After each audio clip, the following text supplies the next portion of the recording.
देखो सनातन माने होता है कि किसी को किसको बोलते हैं कंटिन्यू। क्या बोलते हैं बता रहे हैं क्या है कंटिन्यू माने लगातार। लगातार मतलब जो चीजें बहुत पुराने से चलती आ रही है, लेकिन हम जानते नहीं वो कब शुरुआत हुआ। सनातन क्या है? सनातन हिंदू धर्म का मतलब हिंदू धर्म का ऐसा इतिहास है कोई नहीं जानता है कब शुरुआत हुआ, क्या कैसे कहानी ऐसी चलती है। ठीक है ठीक है। तो अब हम अपने टॉपिक पर आते हैं वैदिक काल पे। ठीक है। क्या तो लिखे COU कंटिन्यू है CONCINUE कंटिन्यू। तुम लोग को इंग्लिश लिखा करो थोड़ा बहुत, इसीलिए ये सब लिखते हैं हम। देखो हाँ तुमको बता देते हैं। प्रीति प्रीति नाम है। निशा निशा निशा निशा निशा मैंने क्या होता है रात जी? निशा मैंने रात। निशा रात का पर्यायवाची है निशा। तो यहाँ पे कंटिन्यू मतलब होता है लगातार। लगातार मतलब ऐसा है कि हमारा कोशिश ये होता है कि थोड़ा इंग्लिश तुम लोग सीखो। मतलब इंग्लिश के लिए अलग से नहीं कि हम 2 घंटा कहीं बैठ रहे हैं घूम रहे हैं।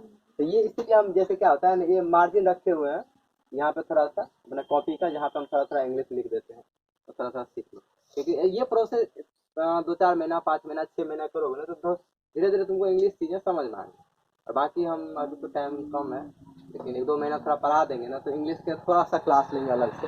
इसमें ग्रामर ट्रांसलेशन, इसीलिए तुम लोग दिन रात परेशान होते हो कि ट्रांसलेशन सीख लेते हैं। तो वो सब 2-3 महीने का खेल है, वो तो सिखा दें।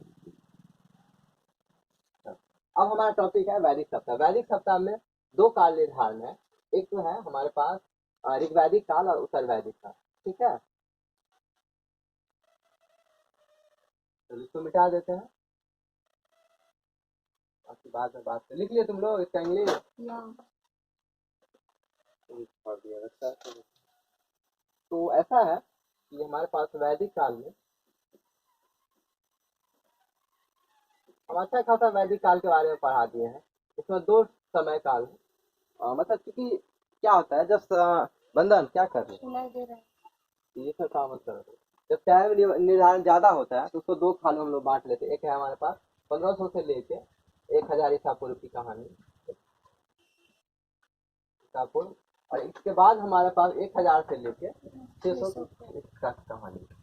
अंतर क्या अभी पढ़ेंगे तो तुमको समझ में आ जाएगा कि दोनों में काल निर्धारण में क्या क्या अंतर है। तो इसीलिए थोड़ा इसको पढ़ते हैं हम लोग। और हम लोग जो है अभी आर्यन ही है। ठीक है। आर्य का क्या अर्थ होता है तुम बताओ काजल, आर्य का क्या अर्थ होता है? ऐसे ही क्वेश्चन आता है बाबू ऑब्जेक्टिव में कि आर्य का क्या अर्थ होता है। राजा तुमको लगेगा मार हाँ डंडा सही है। डंडा रहेगी नहीं। सही था बाबा छठा मार अब छतरी जल्दी छे मार्कर नहीं भरा ये नहीं लिख रहा है। आ पर कुछ तो हाँ क्या होता है आर्य का होता है जानते तुम बता। राजा आर्य मतलब राजा होता है। नहीं पढ़िए तुम क्या दिन से कॉपी नहीं उल्टाई बंधन का नहीं लिखा से नहीं तो बताओ अंशु क्या होता है आर्य का मतलब।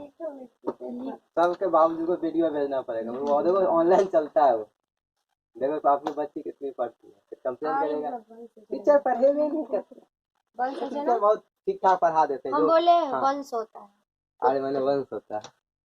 पुत्र अच्छा इसमें तुम लोग नोट बनाए हो कितने आदमी नोट बनाए उसका हम शुरू में ये कितना तुम बताओ अंजलि आर्य का क्या अर्थ? गोत्र बोली लिखे हैं इसमें गोत्र बोली हो। अंजलि गोत्र बोली हम तो पुत्र देखो बोले कौन बोला गोत्र सॉरी सॉरी सॉरी एक चीज समझो सॉरी हम तो क्या बोले तुम्हारे हम हमारे पढ़ाने का ये पैटर्न है ना कि अच्छा आर्य का अर्थ होता है श्रेष्ठ हाँ मतलब ऐसा देखो हम ये कोशिश करते हैं। सुनो देखो बंधन हमारा ये कोशिश रहता है कि तुम्हारे सिलेबस के अंतर्गत जो भी चीजें तुम्हारे दिमाग में आएगा ना उसका जवाब लगभग हम पहले से तैयार कर ठीक है, और तुम्हारे किताब में दे दिया जाता है। और ये अलग बात, तुम लोग ध्यान नहीं देते हो, ठीक है ना, क्योंकि आर्य, देखो आर्यन मतलब आर्यन का ऐसा कंसेप्ट था, आर्यन जो लोग जो यहाँ आए तो अपने आप को वो श्रेष्ठ मानते ही थे, तो वहां से इसका पर्यायवाची ही बन गया श्रेष्ठ। समझे बात? मतलब आर्य का अपने आप को कहने लगे हम श्रेष्ठ लोग। ये थोड़ा लड़ाकू था, थोड़ा घोड़ा चिट्ठा भी था। हमारे ओरिजिनल जो वासी है, इसको क्या बोलते हैं? हमारे भारत के जो ओरिजिनल वासी है तो क्या बोलते हैं बताओ? अभी तो बोले आप आ रही है। नहीं, ओरिजिनल मतलब बोल रहे हैं, ये तो बाहर से आया। मैक्स मुलर बोलता है ये तो बाहर से आया है, मध्य एशिया से, अफ्रीका, अफ्रीका से मध्य एशिया आया, मध्य एशिया से फिर भारत में पंजाब सिंध एरिया में रहना शुरू कर दिया। चलो ठीक है, ये तो ठीक है। मतलब हमारे यहाँ ओरिजिनल जो वासी है ना वो द्रविड़ है। क्या है? द्रविड़, ठीक है। तो वो थोड़े काले होते हैं, ठीक है। मतलब अभी देखो, अभी साउथ इंडिया, साउथ इंडिया में अभी भी बहुत है, या जनजाति में कुछ ऐसे लोग हैं जो इस जाति से माने जाते हैं। हम लोग जो है ना, हम लोग द्रविड़ जाति से नहीं, हम लोग आर्यन लोग हैं जो यहाँ के लोगों को मार पीट के भगा दिए, ऐसा लोगों का कहना है, ठीक है। अभी क्या हुआ कोई नहीं जान रहा है, हम लोग लड़ाकू थे, लोगों को मार पीट के भगा दिए और यहाँ पे अपना जमा लिए और बोल दिए हम लोग कैसे लोग हैं, श्रेष्ठ लोग। तो आर्य का क्या अर्थ होता है? श्रेष्ठ। हाँ, अंजी तुम्हारे मुद्दा पे आते हैं, आर्य पुत्र की सब बात कर रहे थे ना, तो ये महाभारत में बार बार चर्चा किया गया है। जब हम बात करते हैं, देखो जैसे हस्बैंड को बुलाते हैं, कैसे बुलाते हैं? ए जी सुनते हो, तो उसमें ऐसे नहीं बोलता था ए जी सुनते हो। भाई जी ऐसा फिर मार देते संदेश निकल के। सुनो, ऐसे नहीं बुलाते थे, बोलते आर्य पुत्र आपकी बुलाहट हो रही है। समझे बात? कुछ तो फल्ला का पापा ऐसे करके बोलते हैं, ऐसे नहीं, तो क्या बोलते हैं? आर्य पुत्र आपकी बुलाहट। वो अपने पति को बोलती थी। हाँ ऐसे, क्योंकि देखो उस टाइम में ये था, ऐसा देखो एक चीज बता देते तरीका क्या होता है। हमको चीजें को अच्छा करना है तो उसका नाम का बहुत ये फर्क पड़ता है। जैसे कि एक उदाहरण के लिए बताते हैं, हमारे यहाँ क्या होता था शुरू में, जैसे हमारे चाचा जी बाहर रहते थे, राम चाचा का क्या दिमाग होता था, हालांकि ये चीज अच्छा भी था उनका, ये था कंसेप्ट, सब लोगों को एक अलग रेस्पेक्ट से बताते। जैसे कोई पढ़ाते हैं तो ठीक है, उसको ऐसे अपने आदमी भी हैं उसको सर करके या मास्टर साहब हैं आ रहे हैं, ठीक है। मतलब ऐसा है कि हम घर में भी चीज़ों को इज्जत दे देते हैं तो फिर और चीज़ें बन जाती हैं। तो इनको आर्यपुत्र कहा जाता था, क्या है, सारे राजाओं को आर्यपुत्र। आर्य, क्योंकि ये देखो शुरू में जैसे आया तो उसका चलन ऐसे हो गया कि हम मान लिए कि श्रेष्ठ लोग, तो बोलते हैं कि ये आर्यपुत्र, यहाँ सारे आर्यपुत्र श्रेष्ठ लोग, ठीक है। अकेले के फल्ला के बेटा मार देते। हाँ अच्छा, कौन, सुनो, अच्छा कौन बताएगा? तुम बताओ अंशु पीछे से, किसका कहना था कि हमारे पास जो आर्य है वो मध्य एशिया से आए थे? ये आर्यन जो थे ये मध्य एशिया से आए थे। अभी नाम बताए हैं। हाँ किसका कहना था कि आर्यन जो है वो मध्य एशिया से आए? ये हम कहानी बताए थे, कितना लंबा कहानी। तुम लोग सुनो, ये हम बताए थे, ये एशिया है, इतना तुम लोगों के लिए सुविधा रखते हैं, तुम लोग को कुछ नहीं देखते। देखो ये एशिया यानी मध्य एशिया ये भाग था, ठीक है। अफ्रीका से कुछ लोग बोलते हैं मध्य एशिया गए, फिर मध्य एशिया से भारत में वो लोग आए। तो ठीक नहीं है, हमारे वहाँ बहुत मार मारते थे, चोरी कर रही है खेती। आ गया ठीक, तो कहीं कोई गायब कर दिया। अच्छा कॉपी तुम लोग ना देखती हो? बाप रे, इतना बड़ा हो जाएगा तो कैसे पढ़ोगी? हाँ, दौड़ने का मन है तुमको ऐसे फील्ड में? तुम लोग बहुत मजाक ले रहे हो हमारी बातों को, ऐसे नहीं क्या करो, ठीक है। सिर्फ आज नहीं कर रहे हैं लेकिन याद है। ये देखो छोटा छोटा तुम्हारा फ्रंट पेज पे आज का अर्थ है, ये सब क्वेश्चन आता है, ठीक है। इसमें सब में टिक करवाना हम अलग से बोले हैं जैसे, और हम बोल देते हैं ये सब चीज स्पेशली क्वेश्चन आता है। तुम बताओ किसका कहना था कि आर्यन जो है मध्य एशिया से आए? ये कहना ही पड़ेगा इस तरह क्वेश्चन, इसलिए क्योंकि हम नहीं जानते हैं कि कौन कहाँ से आया, आर्यन कहाँ से आया। तो खोज करता ये बोल देते हैं कि जैसे हम क्या होता है सिंधु घाटी सभ्यता का पतन का कारण, तो उसमें स्पेशली नाम दे के बोलते हैं कि इनका ये कहना है कि बाढ़ के कारण सिंधु घाटी सभ्यता खत्म हो गई। ठीक, तो इसका क्या नाम था, तो ये भी बताए थे, मैक्स मूलर। मुरली करके बताए थे। हाँ? तो तुम ये बोली थी नहीं कि कूलर नाम रख दीजिए, क्या मैक्स मूलर। तो मैक्स मूलर का ये कहना था, देखो इसलिए ऐसा है, इसलिए होता है कि इतिहास का एक्चुअली विषय बहुत बड़ा होता है। था कुछ चीज जहाँ पे देखो ऐसा समझो जहाँ पे तारीख निर्धारण नहीं है, यहाँ पे जहाँ तारीख कोई एग्जैक्ट कोई तारीख नहीं लिखा हुआ, तो वहाँ पे कंफ्यूजन हो जाता है, लोग मान लेते हैं। तो कुछ लोगों का मानना होता है कि चलो वहां से आए, कुछ लोग वहां से आए, तो मोटा मोटी ये कर देते थे। उसमें सबसे मान्य ये मैक्स मूलर का है कि मैक्स मूलर बोलते हैं कि ये लोग सारे लोग हाँ मध्य एशिया से आए, और मध्य एशिया से भी पहले बहुत लोग बोलते थे अफ्रीका में रहते थे, यहाँ पे अफ्रीका से मध्य एशिया आया, और मध्य एशिया से धीरे धीरे भारत में उनका। ठीक है, आर्यन आर्यन लोग के बारे में ऐसा कहा जाता है कि मोटा मोटी आर्यन लोग के चूंकि लोहा का खोज कर लिया, आर्यन लोग को मोटा मोटी क्या कहा जाता है, लोहा का खोज कर लिया था, इसलिए थोड़ा सेफ था, और इसीलिए सिंधु वासियों को मार के भगा दिए होंगे शायद। इन सब चीजों पे कंफर्म नहीं होता है कि ऐसा ही हो।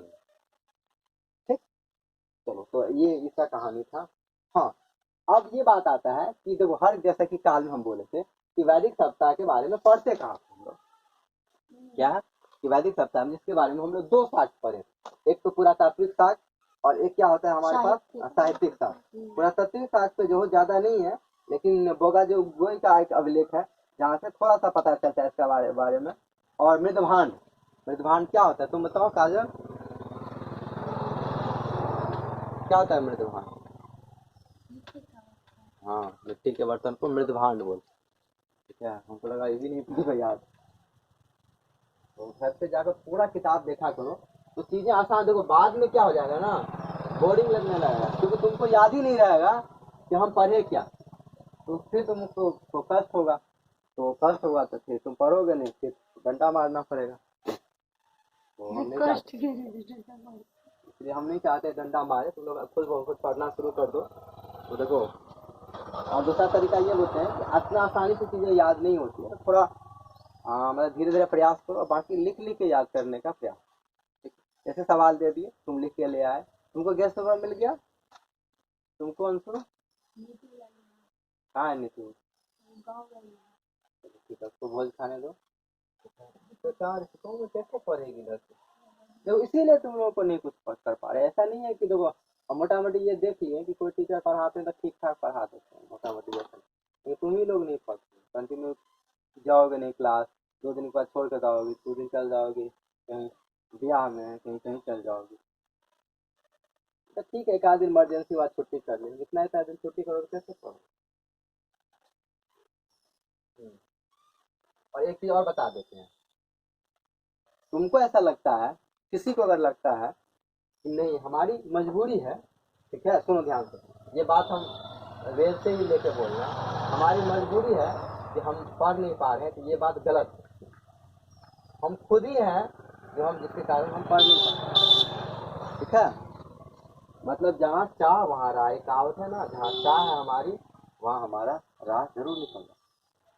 अभी तुमको जी, अभी तुमको कपड़ा चाहिए तो मम्मी मुझे कपड़ा चाहिए, सरस्वती पूजा में नवका कपड़ा चाहिए, कपड़ा चाहिए ही चाहिए, मार करके चाहिए।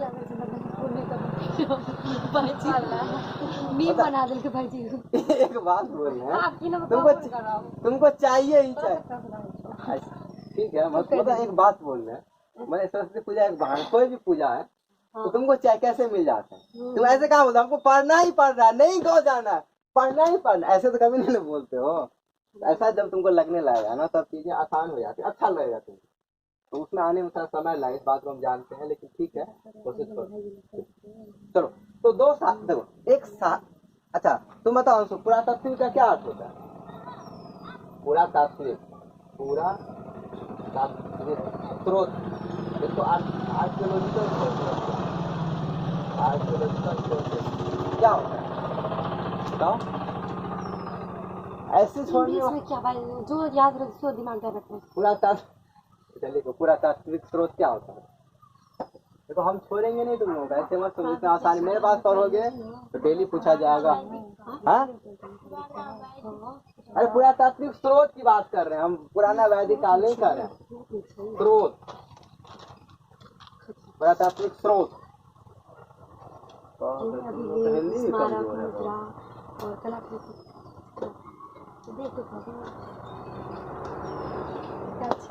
मतलब मोटा मोटी ऐसा है। अरे यार तुम लोग कैसे हो, भूल गए क्या है जल्दी, बहुत जल्दी भूलती हो, ज्यादा सोती हो ना, ज्यादा सोने वाले लोग भूल जाते। तो बताओ चांद में क्या होता है पुरातात्विक? कितना बार बताए कैसे तुम लोग जो घर पर क्या करते भूल जाते फिर यहाँ तक। तुम बताओ काजल क्या होता है पुरातात्विक? अंजलि, अंजलि को पता क्या होता है पुरातात्विक? खोद के भी निकालते हैं। हाँ मोटा मोटी ऐसे याद रखो कि वो जो चीजें हम लोग जमीन से खोद के निकालते हैं वो पुरातत्व, हालांकि उसके अंदर और भी चीज आती है, ठीक है वही नहीं आता है, लेकिन मोटा मोटी ऐसे याद रखो कि मिट्टी के अंदर जो भी चीजें हम खोद के निकालते हैं वो पुरातत्व का एक भाग है, ठीक है। तो पूरा हाँ, तो वो क्योंकि स्रोत में है भारतीय, एक क्वेश्चन ऐसे ही आता है भारतीय इतिहास के स्रोत का है, ठीक है, उसमें पुरातात्विक स्रोत और साहित्यिक स्रोत अलग से क्वेश्चन ही आता है। तो ऐसे ये तो उसको, तो उससे जो चीजें हम लोग निकालते हैं ना, तो उसे जो पढ़ते हैं तो ये पुरातात्विक स्रोत। आगे देखो आगे जो और जैसे जैसे बड़े होते जाएंगे ना, हम बड़े मतलब आगे बढ़ते जाएंगे तो ये अलग से फिर नहीं ये तुमको बताएगा ये पुरातात्विक क्या होता है, सीधा लिखेगा पुरातात्विक स्रोत और साहित्यिक स्रोत। स्रोत में भी आगे लिखेगा ब्राह्मण ग्रंथ अलग से लिख देगा, कोई कुछ ऐतिहासिक ग्रंथ लिख देगा, कितना बार तुमको हम बताएंगे। इसे धीरे धीरे अभी से पढ़ना होता है। अब तुम लोग आवाज सीख रहे हो और आगे जाकर फिर पता स्रोत मतलब क्या होता है, जहाँ से आता है चीज उसको सोर्स बोलते हैं। तो ये छोटे छोटे शब्द जो है ना ये हिंदी का शब्द है, तो उसको पकड़ा करो कि पुरातात्विक स्रोत का क्या मतलब होता है, कि ये कैसे होता है, इसका मतलब तुम लोग घर पर बैठ के कॉपी जाके नहीं देखते। इसका सीधा सा अर्थ ये होता है, नहीं तो इतना इजी तरीका से हम पढ़ाते हैं ना, मतलब इतना इजी तरीका से शायद ही कहीं पढ़ोगे। तो जनरली यहाँ आदत क्या है, लोग रटो बैठ, रटने वाला कितना कम चीज तुमको बता। चलो तो ये क्या है पुरातात्विक। अब हम आते हैं ऋग्वैदिक काल में, जो हमारे पास जो स्रोत है क्या है, जैसे कि जो वेद है पुराण है उससे क्या क्या चीजें हम लोग पढ़ते हैं। तो वेद में पुराण में जो चीजें लिखी गई है उसके आधार पर हम लोग इतिहास का निर्माण करते हैं, ठीक है। और इस काल में अधिकतर चीजें वेदों से लिए, इसलिए इसके नाम क्या है वैदिक काल, ठीक। वेद कितने हैं तुम बताओ काजल, कौन कौन वेद? हाँ तुम बताओ उनको, 4 वेद है, कौन कौन? 4 वेद।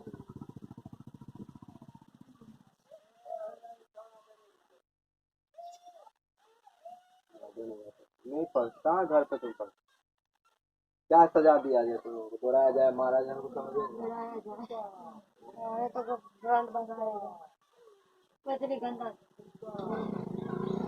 4 वेद है, ऋग्वेद सामवेद यजुर्वेद अथर्ववेद। अब देखो ये इतना तो कम से कम पता, अब ऋग्वेद के बारे में स्पेशली हम लोग पढ़ेंगे कि ऋग्वेद में क्या क्या चीजें हैं और कैसे कैसे हम उसके बारे में पढ़ते हैं, तो इतना नहीं पता रहेगा। देखो सीधा सा क्वेश्चन ऐसे ऑब्जेक्टिव 12th में भी आता है, वेद कितने हैं? 4 वेद है। सबसे पुराना वेद कौन सा है तुम बताओ चांद, सबसे पुराना वेद?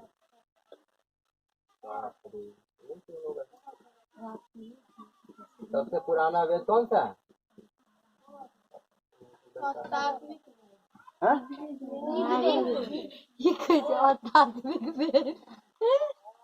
अथर्ववेद लिखा हुआ है, ऋग्वेद सामवेद यजुर्वेद अथर्ववेद। ऋग्वेदिक वेद सबसे प्राचीन वेद है, ठीक है। इसमें देखो हम लोग क्या क्या क्या पढ़ लिए थे, अब आगे हम लोग पढ़ते हैं कि अब स्पेशली देखो 4 वेद का हम लोग चर्चा किए। अब ऋग्वेद में क्या क्या चीजें हैं जो हमारे एग्जाम में आता है, दूसरा बात है कि क्या क्या चीज अभी भी हम लोग ऋग्वेद का प्रयोग मिला, जैसे कि अच्छा ऐसे समझा दें, वेद क्या है ना एक मोटा किताब, ठीक है, बहुत मोटा किताब है। इसमें क्या है चैप्टर बाय चैप्टर चीजें लिखी गई, क्या चैप्टर बाय चैप्टर चीजें लिखी गई है, और ये मंत्र है इसमें। हमारे ओरिजिनल ऋग्वेद में संस्कृत में पूरा मंत्र, ठीक।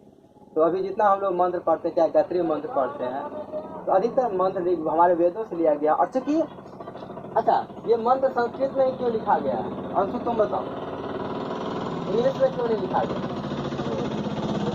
हाँ? ये हमारा जो मंत्र है संस्कृत में क्यों लिखा गया, इंग्लिश में क्यों नहीं लिख दिया? तो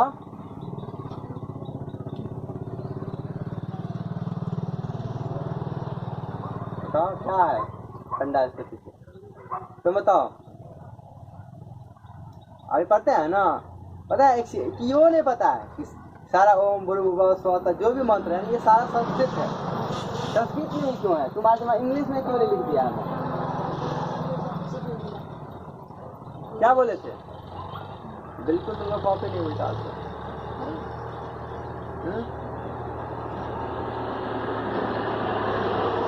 अच्छा बताओ, हाँ तो इंग्लिश में क्यों नहीं मंत्र लिखा हुआ ओम? पहले इंग्लिश इतना नहीं है। इंग्लिश एक बात थोड़ा सही है, तुम बताओ। सुनो, तो ऐसा है कि आर्यन लोग जो आए थे भारत में, उसका जो मूल भाषा था ना वो संस्कृत ही था। तो भाई जो मूल उस टाइम भाषा रहा है उसी में तो हम चीजें लिखेंगे। हिंदी उस टाइम में था ही नहीं, ये चीज बता दें, उस टाइम में हिंदी भी नहीं था, ठीक है। इसीलिए जो हमारे पास वेद में जो भी मंत्र लिखा गया है वो सारा क्या है, ये संस्कृत में है। वो तो संस्कृत बोलते होंगे तो उसमें तो हिंदी भी शामिल होता होगा ना, कैसे बोलते वो होंगे? उसका भाषा ही वही। अच्छा अच्छा एक चीज बताओ, तो थोड़ा और तुम समझे थे कि अगर तुम बाहर चल जाओ तो ऐसे समझो, तुम इंग्लिश को लेकर थोड़ा समझो।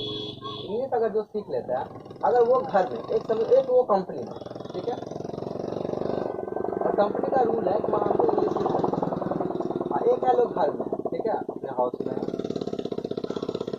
हाउस को हम लोग होम बोलते हैं इंग्लिश में। उसके पीछे कारण है, वो नहीं बताएंगे अभी, हम जो चीज स्टार्ट करते टाइम लग जाए।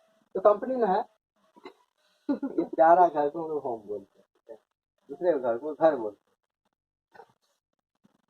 हाँ तो कंपनी बता, तो कंपनी में क्या है, एक रूल है कि चलो हमको इंग्लिश ही सीखी, जैसे तुमको हिंदी भी आती है, ठीक है ना, इंग्लिश हम लोग सीख के क्या बोलते हैं, वहाँ इंग्लिश बोल देते हैं, क्या बोलना चाहे तो बोलोगे, क्यों लिखे दूसरा ये होम वाला दिमाग आ गया। तो कहने का मतलब है कि यहाँ पे है, हाँ ये कह रहे थे भैया, ये क्योंकि हम लोग घर में क्या बोलते हैं, हिंदी बोलते हैं, ठीक, और घर यहाँ पे कंपनी में क्या करते हैं, इंग्लिश, तो दोनों भाषाएं हैं चलती, ठीक है। लेकिन उस टाइम में जो आर्यन में देखो, इसमें एक चीज है कि जो लोकल लोग थे वो थोड़ा थोड़ा उसमें पता नहीं क्या था, लेकिन मिक्स करके लोग बोलते हैं, वो कोई नहीं जानता है क्या बात है। लेकिन चूंकि चीजें हमेशा मेन हमारे वेदों में संस्कृत में लिखा गया, तो इसके पीछे कार्य था, आर्यन का जो श्रेष्ठ लोग थे मूल भाषा वो संस्कृत ही, ठीक है। तो अभी जैसे हमारे लिए इंग्लिश कठिन होता है, हाँ यही बात बोल रहे, इंग्लिश कठिन होता है, कठिन बोलना, इसलिए ऐसे उनके लिए था कि संस्कृत ही मूल भाषा, तो संस्कृत में ही सारी चीजें लिखी जाती, बोलना लिखना समझाना सारा संस्कृत, ठीक है। ये अलग बात है कि हमको संस्कृत नहीं समझ में आता, तो इसलिए हमको लगता है ये क्या लिखा हुआ है ओम ओम मंत्र पे, आपको खुश, क्योंकि हमको आता ही नहीं। बस जो जिनको आता है तो समझते हैं, जो जिनको आता है उसकी भाषा, उसको जिसको पढ़ना है तो स्पेशली उसको पढ़ते हैं, समझते हैं, ठीक है। ये बात, तो मूल भाषा क्या है इसका, संस्कृत। ये तो एक चीज बता रहे तुम, ये बहुत छोटी छोटी चीज है जो तुम लोगों को समझ में आना चाहिए, इसके लिए याद करने की जरूरत नहीं है। याद तो ये करना पड़ेगा, कोई अभिलेख का नाम हो गया, कोई जगह का नाम हो गया, उन सब चीजों पर याद करने का फोकस करना, ये सब चीजें याद करना नहीं है ज्यादा। इसलिए तुम ध्यान से पढ़ा करो, घर पर थोड़ा प्रैक्टिस किया करो। ये सब चीजें तुमको याद करना पड़े तो दिक्कत है ना, कितना चीज याद करो। हमारा तो यही प्रयास होता है कि तुम लोग कम से कम याद करो।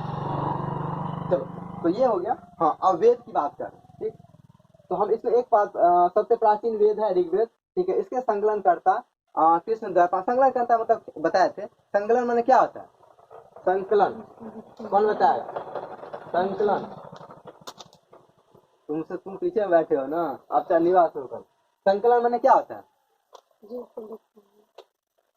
संकलन करता, देखो पता है इसीलिए थोड़ा कठिन हो जाता है चीजें, जो इकट्ठा करते हैं। हाँ संकलन मतलब चीजें को जमा करना। अच्छा एक चीज और बता, तुम लोगों को ये अगर चीज नहीं समझ में आता है ना तो तुरंत वही लिख लिया करो जो नोट बना है उसी में जमा करना, ठीक है। इससे ये होगा ना कि जब हम ऑब्जेक्टिव याद करते हैं तो चीजें आसान हो जाए, क्योंकि हम लोग का हिंदी इतना वीक होता है। अब तुम याद कर दो, आप तुमको नहीं पता है संकलन, तुम याद कर लो। अच्छा संकलन करता लगे तुमको याद है कि संकलन में क्या होता है, चीजें को जमा करना। तो कौन जमा कर रहा है? कृष्ण द्वैपायन। मतलब ये ऐसा है कि वेद में हम पहले ये समझा देते हैं कि ऐसे इसको ऐसे क्यों बोलते हैं कि वेद में जो पुरानी चीजें जो थी वो एक्चुअली मौखिक रूप से उसको हम लोग स्मृति, इसलिए देखो एक अलग नाम आता है हमारे पास वेद पुराण में, स्मृति। तो इसको क्या किया जाता था, उसको रटवाया। गुरु बैठे हुए हैं, शिष्य अपना घूम रहे हैं जंगल में। तो वो पता है एक इसी में आगे पढ़ेंगे, उस टाइम में ये आश्रम व्यवस्था होता था। आश्रम व्यवस्था इसमें क्या होता था, तो इसमें संस्कार में पढ़ेंगे आगे तो पता चलेगा कि उसके बाद लोग बच्चे 7-8 साल के बाद पढ़ने चले गए आश्रम में, और लगभग 25 साल तक, कितना 25 साल तक वहाँ पे पढ़ते थे। तो वहाँ गुरु का आदेश होता था घूमना, भिक्षाटन करना, खाना बनाना खुद से, और फिर इसके जाके बाद तो इसके देखो तो वहाँ पे सीधा चीजों को रट रहा है, इसीलिए उस सारे चीजों को स्मृति पहले बोलते, स्मृति, ठीक है ना। और सीधा सीधा बोल दिए कि तुम रट लो। बैठा है, अभ्यास करवाए ओम, जैसे गायत्री मंत्र का याद है, ठीक है, सुबह सुबह जैसे प्रार्थना में करवाना, गायत्री मंत्र का अभ्यास करवाए। तुम जैसे कैसे प्रार्थना याद करते हो, 10 दिन पढ़े तुमको तो 11वां दिन याद हो गया। तो ऐसे ही होता था वहां पे, क्योंकि मैक्सिमम चीजें स्तुति के रूप में थी। कैसे थी? स्तुति के रूप में। ऐसे समझो, उसको क्रमबद्ध ऐसे बनाया गया था कि उसका चौपाई बाय चौपाई किसी न किसी भगवान का स्तुति था। तो कहानी सुना दिए संस्कृत में और उसको स्तुति में बोल दी, जैसे किसी नदी का स्तुति हो गया, किसी भगवान का स्तुति हो गया, ऐसे रटवाया जाता था। ये तो जो तुमको इतना बोरिंग लगता था ना उस टाइम, ऐसे ही उसको रटवाया जाता। कैसे? जैसे हमारे पास कविताएं होती है, कहानियां होते हैं, वैसे उसको बताते थे गुरुजी। और तो ये सारी चीजें स्मृति के आधार पर चलती थी। कैसे? याद के आधार पर। और फिर इस तरीके से उसी को फिर बाद में लोगों को लगा कि यार अगर ये लिखित रूप से नहीं है तो चीजें, जैसे किसी गुरुजी को कोई खास चीज पता, अगर वो चले गए अचानक लुढ़क गए तो फिर कैसे लोग सीखेगा? तब यहाँ पे एक धारणा आया कि हम चीजों को संकलन यानी जमा कर, क्या करते हैं, चीजों को अलग अलग गुरु से ज्ञान से जमा करते हैं, और फिर इसके बाद हम लोग वेदों का निर्माण करते हैं। क्या करते हैं? वेदों का निर्माण। समझ में आया? इसीलिए इसको क्या बोलते हैं? संकलन तर्क। ठीक है, डायरेक्ट हम तो लिखने का एक ही समझा देते हैं। लेखक और संकलन करता बड़ा फर्क है। लेखक मतलब होता है कि कोई चीज हम लिखते हैं, ठीक है, जो हम ही उस चीज को खोज, तो कितना तारीकी बात होती है, मतलब बारीकी होती है। जब हम हिंदी में भी बात करते हैं कितना अंतर, दोनों में कितना फर्क है चीजें। तो हम इसीलिए चाहते थोड़ा समय लगेगा, लेकिन तुम एक बार समझना चालू कर दोगे ऐसे सब्जेक्ट को, तो फिर तुम्हें एक बार बस पढ़ना है इतिहास, उसके बाद तुमको दोबारा कभी उसको अच्छे से, और एक बार फिर उसके बाद रिवाइज करना पड़ेगा, उसके बाद दोबारा फिर पढ़ना नहीं पड़ेगा ऐसे बैठ जुल के रटा मारने की कभी जरूरत नहीं। तो ये जो लेखक होता है, हम चीजों को लिखते हैं और संकलन में जमा कर लिया, अलग अलग जगहों से हम लोग जमा करके उसका बना। अब चलो ये हो गया संकलन करता, फिर व्याकरण और वेदाभ्यास मिला के। इसके अलावा देखो इसमें क्या है कि 10 मंडल है, ये चीज तरह समझो, ठीक है, जैसे लिखे बड़ा न है, हाँ 10 मंडल, 10 मंडल और सुक्ति, और 1028 सुक्ति। सुक्ति मतलब होता है क्या? मंत्र। क्या होता है? मंत्र। ये तुम नोट बना लियो ना, मंत्र, ठीक। मतलब ऐसा कि आप जैसे किताब, जैसे हमारे पास कोई किताब होता है तो किताब को हम सीधा तो नहीं पढ़ लेते, इतना मोटा किताब है, सीधा नहीं उल्टा लिए पढ़ लिए। अब जैसे इतिहास ही पढ़ रहे हैं तो पहले देखो कैसे बांट लिए, प्राचीन काल, मध्यकालीन भारत, आधुनिक भारत, फिर प्राचीन काल में भी अलग से पढ़ रहे हैं, पाषाण काल, उसके बाद सिंधु सभ्यता, वैदिक सभ्यता। ऐसे ही ये जो है ना चैप्टर वाइज चैप्टर बचा, ये जो 10 चैप्टर इसमें बटा है उसको 10 चैप्टर को हमको 10 मंडल। ये सब चीज बस सिर्फ भाषा का फर्क क्या है, सिर्फ भाषा का फर्क। तो 10 चैप्टर बांट लिए तो ये 10 चैप्टर, इसको 10 मंडल। क्या सर क्या जॉब, तो 10 मंडल बोलते हैं। ठीक, 5 मिनट दे दीजिए ना, ब्रेक दे दें? हाँ। तो ज्यादा पढ़ा जाएगा तो ब्रेक दे दी, नहीं तो छुट्टी दे। क्यों? चलो, तो ऐसा है कि वैदिक काल में 10 मंडल है, ठीक है, 10 मंडल मतलब 10 चैप्टर में बांटा गया है, और 1028 सुख मतलब मंत्र होता है। क्या होता है? मंडल हो गया, ये चैप्टर को मंडल बोलते हैं। और 1028 सूत्र मतलब सूत्र, सूत्र का यहाँ सूत्र मतलब यहाँ मंत्र से है सूत्र, ठीक है। ये तो नहीं, ये सब लिखवाए हैं, ये नहीं भेजे हैं नोट में, भेजे हैं, ठीक है। ये सब काम पहले से करके, ठीक है। अब सुनो क्वेश्चन कहाँ से आता है। ये तो पहला इस एक्चुअली पता है, इसमें जितना दिया है ना तुम लोगों को बार बार कहते हैं, ये सारा क्वेश्चन ही है अपने आप में, ठीक है। हाँ ये अलग बात है कि तुम्हारे ये 12th वाले में हो सकता है इसमें से क्वेश्चन कम पूछे, ठीक, या नहीं उसमें क्वेश्चन दूसरे तरीके से आता है, तो अलग से बताएंगे तुमको हम। अब क्या है क्वेश्चन, दूसरा क्वेश्चन इसमें जो प्रथम और 10वां जो मंडल है वो सबसे नया है। क्वेश्चन यहाँ से कहते हैं प्रथम मतलब ऐसा है कि उसको बना दिया गया और बाद में चैप्टर 1 पहला चैप्टर और इसमें जब 10वां चैप्टर है ना वो सबसे बाद में जोड़ा गया, और सबसे बाद में जोड़ने का मतलब वो सबसे नया है। दो क्वेश्चन कैसे कैसे आ जाता है कि सबसे बाद में जोड़ने वाला या सबसे नया, समझे। तो ये जो पहला मंडल है और 10वां मंडल है वो सबसे नया है, क्या है? सबसे नया है, ठीक। अब क्वेश्चन तीसरा क्वेश्चन, उसमें जो तृतीय मंडल है, तृतीय मतलब तीसरा मंडल हो वो गायत्री मंत्र को वो समर्पित है। मैंने ये जो गायत्री मंत्र हम जो लिए हैं वो कहाँ से लिया गया है, तृतीय मंडल से, ठीक है। इसका रचनाकार विश्वामित्र जी हैं, क्या है, विश्वामित्र। ऐसा कहा जाता है विश्वामित्र जी आर्यन को श्रेष्ठ बनाने के लिए इस मंत्र को बनाए थे। मतलब ऐसा कि देखो हमारे दिमाग में होगा कि नहीं ठीक है हम तुम लोगों को अच्छा कुछ ऐसा सिखाना होगा, तो कोई खास मंत्र दे दिए तो कोई फलना सरस्वती मैया का पूजा करो, आशीर्वाद बरसेगा तो लोग तेज हो जाओगे। तो ऐसे ही विश्वामित्र जो है गायत्री मंत्र का निर्माण किए आर्यन लोगों को श्रेष्ठ बनाने के लिए, ये कहा जाता है, ठीक है। तो तृतीय मंडल हो गया। 7वें मंडल में दशराज युद्ध, ये 10 राजाओं का युद्ध का उल्लेख है, ठीक है ना। ये एक कोई नदी था, पुरुषनी शायद नदी है, रोशनी को शायद रावी नदी बोलते हैं, उसमें दिए हैं हम लिस्ट में, अच्छा हम इसको दे देंगे। वो पुराना नदी पे है एक क्वेश्चन। तो वहां पे क्या होता था, हम चूंकि बोल रहे तुमको पहले ही बोले आर्यों का संघर्ष होता था, क्या होता था, आर्यों का संघर्ष, पूरा का पूरा कहानी ये आर्यों का संघर्ष का कहानी। कुछ सिंधु घाटी सप्ताह में तो थोड़ा सही भी था चीजें, लेकिन आर्यों का जो पूरा का पूरा तुम कहानी देखो वहाँ सिर्फ और सिर्फ लड़ाई है, क्या है, सिर्फ और सिर्फ लड़ाई। और इस टाइम लड़ाई का एक पीछे और कारण है कि चूंकि सिंधु घाटी सप्ताह में लोहे का तो खोज नहीं हुआ, लेकिन वैदिक सप्ताह में लोहे का खोज हो गया था। क्या होगा था, लोहे का। अब लोहे का खोज हुआ, क्योंकि एक चीज और बताते हैं, काम से मजबूत होता है लोहा, क्या होता है। अब लोहा जैसे ही लोहा का लोग हथियार बनाना चालू किया, ठीक है। पूरा अभी क्या बताया था कहानी, पूरा संघर्ष ऐसा है, कबीलों का संघर्ष है, क्या, कबीलों का संघर्ष है। और संघर्ष इस चीज का है कि आई एम दी बॉस, क्या है, हम बॉस है, मतलब हम राजा। संघर्ष पूरा ऐसा है। अब इसमें लोग मार कर रहे हैं, एक कबीला दूसरे कबीले से, तीसरा कबीले से, उसमें जो जीत गया वो ठीक है हम राजा हैं। तो ये 10 राजाओं का युद्ध का एक उल्लेख मिलता है हमारे पास 7वां मंडल में, जो ऋग्वेद में भी है। ऐसे नहीं कि आज ये लोग झगड़ता, पहले भी झगड़ता था, ठीक है। 10 राजाओं का युद्ध, ठीक। तो ऐसे सीधा क्वेश्चन, ठीक है, 10 राजाओं का युद्ध कौन से मंडल में उल्लेख है, 7वें मंडल में, ठीक। 9वां मंडल में देखो, 9वां मंडल में क्या है, 9वां मंडल में सोमदेव का उल्लेख है। सोम माने क्या पता है, वनस्पति के देवता। हाँ, सोम को वनस्पति का देवता बोलते हैं। वनस्पति क्या होता है, सोम को वनस्पति को देवता, हाँ धान हाँ, मतलब पेड़ पौधा को हम लोग वनस्पति बोलते हैं, क्या बोलते हैं, वनस्पति। तो सोम देवता को वनस्पति का देवता बोलते हैं, क्या बोलते हैं, सोम देवता को वनस्पति का देवता, वनस्पति का देवता, ठीक। 9वां मंडल में, 9वां मंडल में इसका उल्लेख किया गया। इसी से बता था सोमरस। सोमरस क्या होता है, इसे कहते हैं शराब, इसे कहते हैं सोमरस।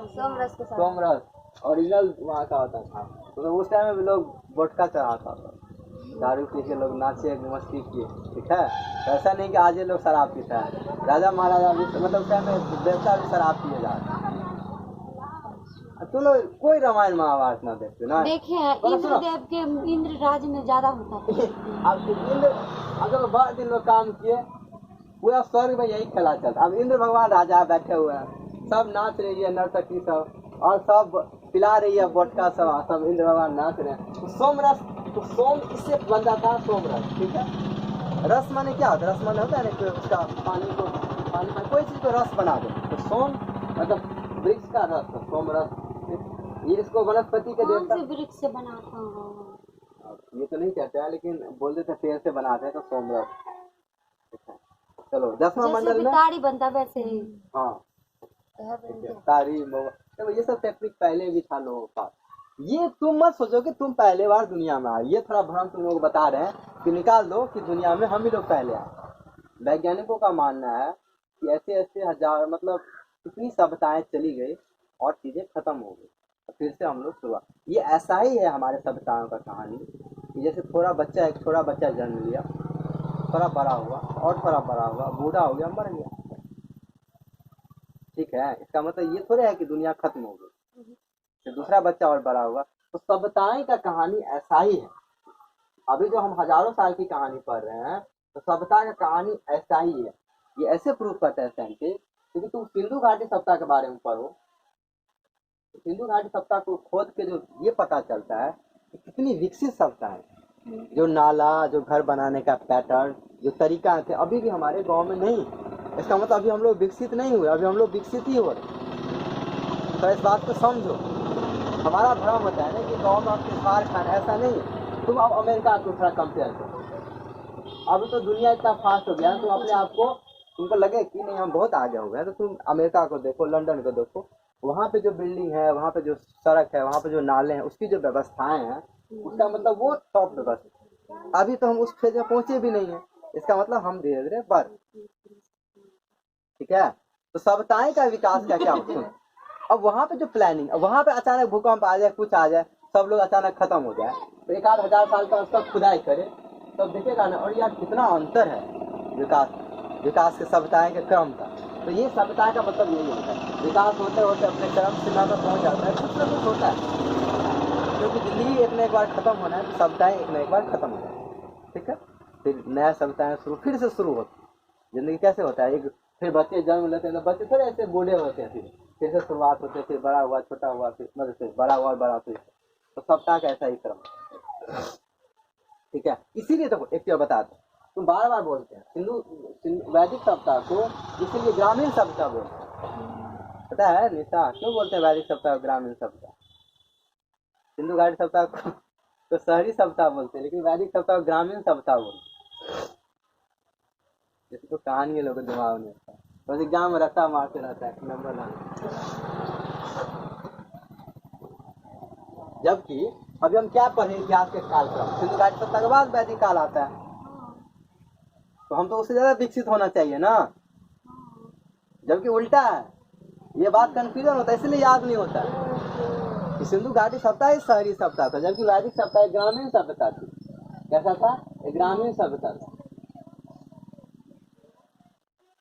यही सब तो दिमाग घुराते रहता है इतिहास। अभी तुम लोग क्या रटते रहते झूल झूल के, ऐसे पढ़ते तब मजा आता। तो ऐसा इसलिए हुआ कि सिंधु घाटी सभ्यता अपनी चरम सीमा पे विकसित हो गई, और विकसित होने के बाद अचानक कुछ हो गया, सिंधु घाटी सभ्यता खत्म। तो वैदिक सभ्यता की शुरुआत माना जाता है, फिर से शुरुआत हुआ जीवन, ठीक है। इसलिए फिर से लोग मिट्टी का घर बनाए, उस घर में रहे, फिर धीरे धीरे विकसित होता है, ठीक है। तो उसी का हम लोग भाग हैं, तो हम लोग उसी वैदिक सप्ताह के भाग है, समझ लो नहीं भाग, ठीक है। उसी वैदिक सप्ताह के भाग है, धीरे धीरे विकसित होते जा रहे हैं।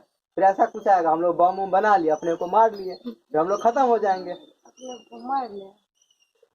अभी तुम विश्व युद्ध क्यों होता है? अपने में मार होता है, मतलब ऐसा लड़ाई है, हमारे पास बम आ गया, हम पावरफुल हो गए, मार देंगे, अब दूसरा आदमी भी बम बना लिया, तो अंत में लड़ाई हुआ। मिल के नहीं होता है, ये लड़कों का अहंकार है, ये लड़कियां नहीं है, लड़कों है। हम बड़े हैं तो हम बड़े, लड़कियां हमेशा ग्रुप में रहती है, लड़कों हमेशा हम बॉस हैं। तो एक परिवार का जो तुम जो सामाजिक अध्ययन पढ़ोगे ना, सामाजिक अध्ययन तो किसी का नहीं है 12th में, एक अलग से एक अथी है किताब, उसको समाज शास्त्र बोलते हैं। इसको क्या बोलते हैं हिंदी? समाज शास्त्र। कितने लोगों को पता है क्या हिंदी? अच्छा इंग्लिश पता होगा, लेकिन तुमको अभी नहीं पता। हाँ, चोरी तुम लोग बताओ दिमाग से उतर गए मतलब समाज शास्त्र क्या बताओ। तेज हैं हम सब। अरे इन लोग पहले सब्जेक्ट भी रखता था। पॉलिटिकल साइंस, राजनीतिक साइंस, ये हाँ, नहीं हमने साइकोलॉजी, सोशियोलॉजी, सोशियोलॉजी देखो पहले लिखा दिया। साइकोलॉजी लिखा है मेरे में तो। ज्योग्राफी लगा लिखा था ना, मतलब लिखा था ना।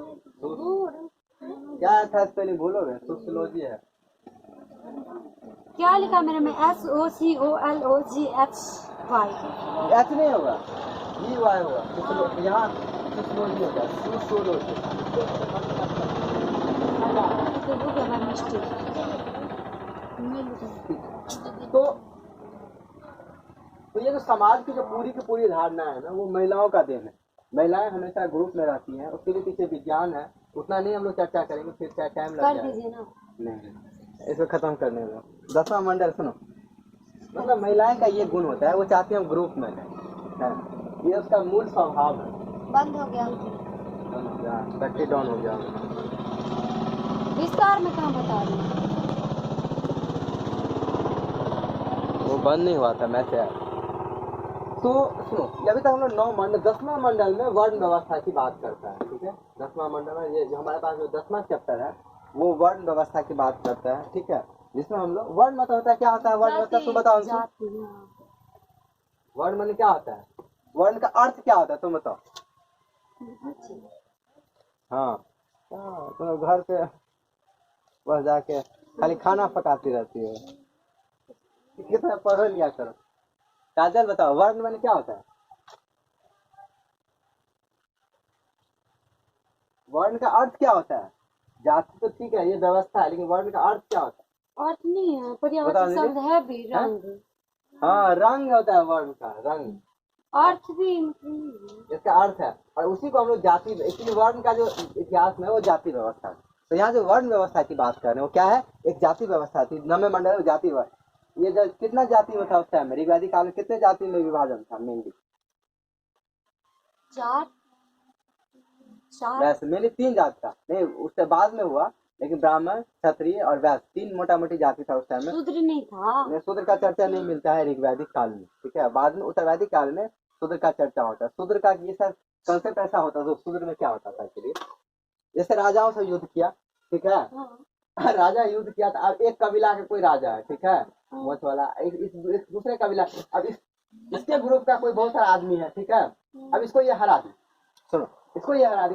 अब इसको ये तो मर गया, बाकी सबको थोड़े मारेगा। बाकी जो सबको उठा के लाए अपने यहाँ इसको सेवा में लगवा दिया। ये हम अभी बताएंगे वैदिक काल। शूद्र वही होता था। तो शूद्र का जो मेन कंसेप्ट है उत्तर वैदिक काल में, जब खूब लड़ाई वड़ाई होने लगा तो फिर उसके पास बहुत सारे लोग इकट्ठा हो गए, सबको सेवा में लगाओ। ठीक है, तो फिर ये शूद्र का ये व्यवस्था।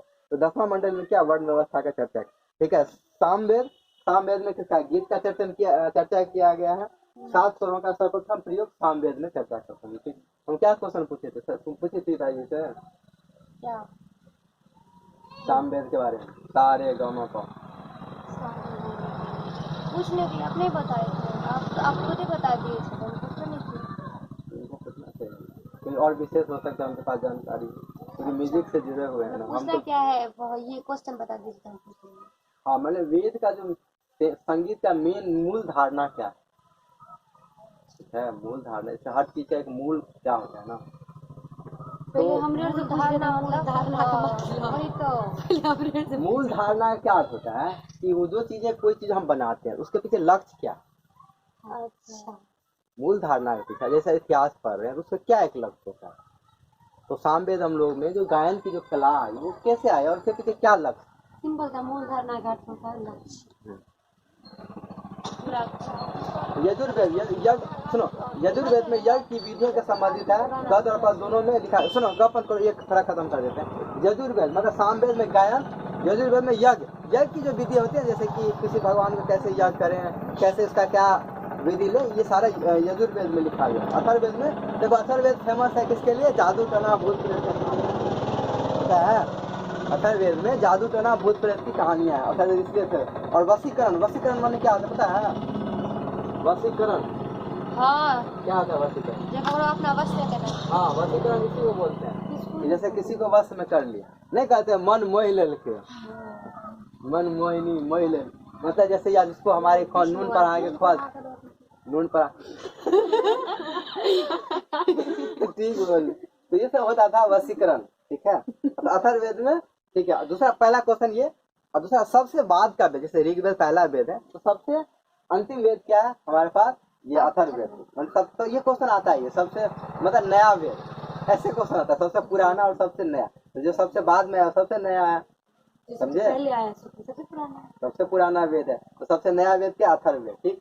अथर्ववेद में ब्रह्मदेव श्रेष्ठ वेद कहा गया। अच्छा, ब्रह्म वेद यानी श्रेष्ठ मैंने इसमें कहा जाता है, क्योंकि इसमें क्या हुआ, ये जादू टोना उस टाइम बहुत ज्यादा वैल्यू हो गया, तो लोग कहने लगा ये बहुत श्रेष्ठ वेद, ऐसा कुछ नहीं है, लेकिन बोलता है ये श्रेष्ठ वेद यानी ब्रह्म वेद के नाम से। इस तरह कोई क्वेश्चन नहीं आता है विशेष, लेकिन ये ब्रह्म वेद। और दो क्वेश्चन कम से कम आता है, एक तो अथर्ववेद जादू टोना, ठीक है, इस तरीके से, और जादू टोना काला जादू, इस तरह से बहुत चीजें लिखी होती है, मतलब मेन उसी से है कि कोई गलत सलत ऐसे जादू टोना फूक मंत्र ये सब।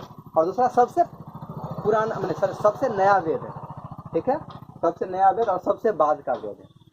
चलो वेद में इतना ही है, बाकी अब हम थोड़ा सा और पढ़ लेंगे अलग अलग वेदों के अध्ययनकर्ता को कैसे कैसे बोलते हैं। तो ऐसा कुछ नहीं है, मतलब ऐसा है कि जैसे जो पूजा कराते हैं उसको हम लोग पंडित बोलते हैं, जो मुस्लिम धर्म में जो उसके गुरु होते हैं उसको पंडित नहीं बोलते, क्या बोलते हैं उसको, क्या बोलते हैं, पंडित तो नहीं बोलते, इतना पता है। इतना लिख दिया किसी को पता नहीं चलेगा क्या लिखा, नहीं याद है जुम्मन पे पता।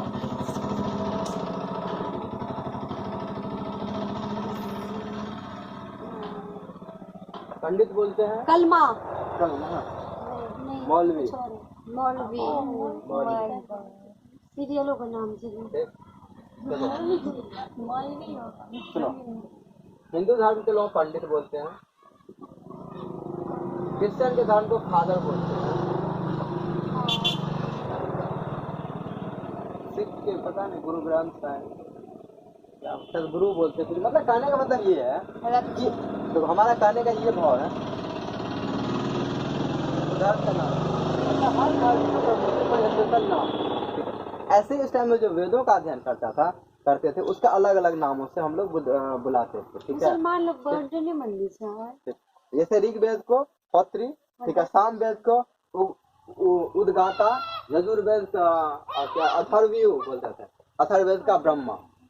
तो ये इस पर थोड़ा कल बात करेंगे अलग से, मैं ज्यादा नहीं है। इस पे इसका रचनाकार कौन है, इसमें थोड़ा सा इस सबसे क्वेश्चन थोड़ा आ जाता है, इसलिए थोड़ा सा हमको इस पे काम करना पड़ेगा, ठीक। खास कर ये जो सेक्शन ऊपर वाला ये छंद को इससे कम क्वेश्चन आता है, लेकिन ऊपर वाले से आ जाता है तो हाँ इसका चलो ये वाला पढ़ लेते, ठीक।